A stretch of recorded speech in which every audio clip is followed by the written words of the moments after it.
There are a number of reasons why we have to ensure that the child is allowed to grow in accordance with his or her uniqueness. It's often been said that the best anyone can be is him or herself, because anything else is something less. If I may add, something significantly less. With us in the studio to provide more reasons is a lovely lady and educationist par excellence who simply wants to be addressed as Bunmi Solarin. Wow. It's still Every Child with Tolu.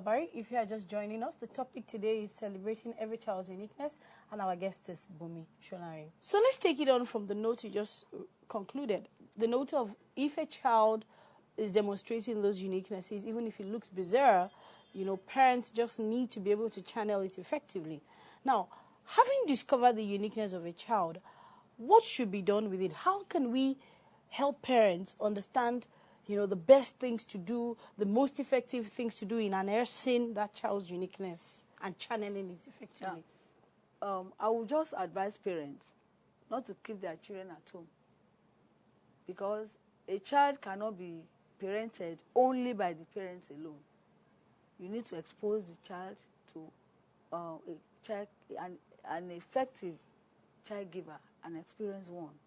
For example, if you take that child to a caregiver, the caregiver should have a record, opens a file, and begins to monitor every child in her care.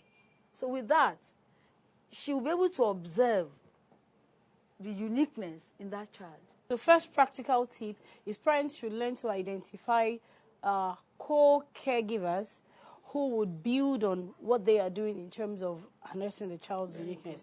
But what about the parent itself? What should parents do or not do as parents? Because they are the primary caregivers. Yeah, parents, first of all, should be there for the child. Let's come to the angle of the children. Does a typical child easily accept his or her own uniqueness? Yeah, they accept it willingly, joyfully, cheerfully. That is what I'm saying. I said it earlier on that if you put children somewhere, for example, if there's a play, if you are going to put up a play, who will be the king? Who will be the doctor? Who will be the servant? They'll begin to raise up their hands willingly. As a parent, you may not like it. How can my daughter be the servant? But it's a glorious servant. For the ministers, they are Jonathan's servants.